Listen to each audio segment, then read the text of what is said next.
When a debt collector once gave my family 30 minutes to pack our entire lives, I've learned a lesson I never forgot. We were surrounded by stuff, but we had no safety. Years later, after becoming financially secure, I gave away 20 boxes of clothes, shoes, and handbags, not because I couldn't afford them, but because I finally understood this truth. Stuff takes space. Space takes peace. And peace is where wealth grows. So stay with me, because today I'll show you how decluttering isn't about having less. It's about creating seed money and mental space for your future. And here's the hidden cost of ownership.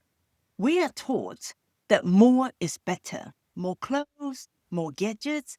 But every item you own comes with a hidden bill. Storage, maintenance, cleaning, mental load, and often debt stress. In my video, Tired of Being Broke, try this 5-minute system. I share what it feels like to choose my entire life in 30 minutes. Decluttering isn't about cleaning a room. It's about light loading your life so you can move faster towards your goals. Empty space isn't nothing, it's capacity. And here's the piece to money decision shift. Instead of asking whether you should buy something, pause and ask yourself, will this item give me more peace than keeping the money? Am I trading future space for short-term trend? This isn't about restriction. It's about choosing quiet wealth over visible clutter. When keeping the money feels better than keeping the item, impulse buying loses its power. And here's a tip you can use today. Create 1 in, 2 out rule. For every new items you bring home, 2 items must go. And here's the shift most people miss. Don't just donate everything. Sell what still has value. That money doesn't go back into spending. It becomes your freedom seed money, straight into savings. You see, I recently went through my walk-in wardrobe with my husband.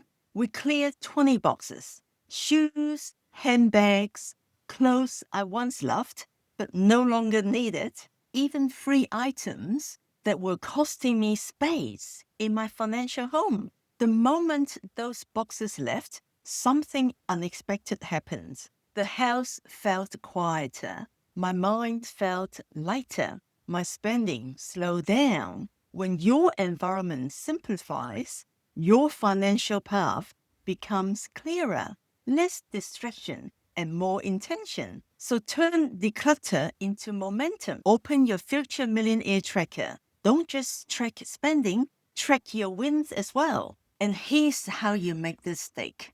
Every time you sell something or don't buy something, so $200 of clutter, write it down. Walk away from a purchase, mark a win. Clear a drawer or shelf, count it. These are all progress, because when you see your wins adding up, something changes. Saving doesn't feel boring anymore.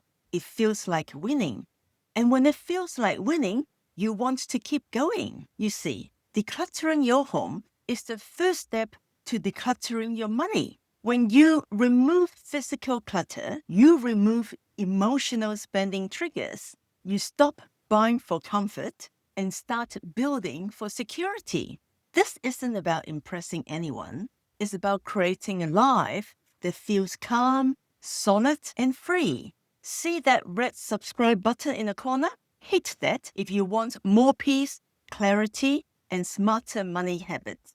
And tell me in the comments below, what's the first item you're letting go of today? I read every one of them. And if emotional spending has filled your closet before, you'll love my Broke No More cheat sheet. It helps you replace all money thinking with calm, confident decisions you actually can use in your real life. Now, once you have clear space, the next step is fixing the habit that keeps refilling it. So watch this. why these money habits keep you poor and what to do instead.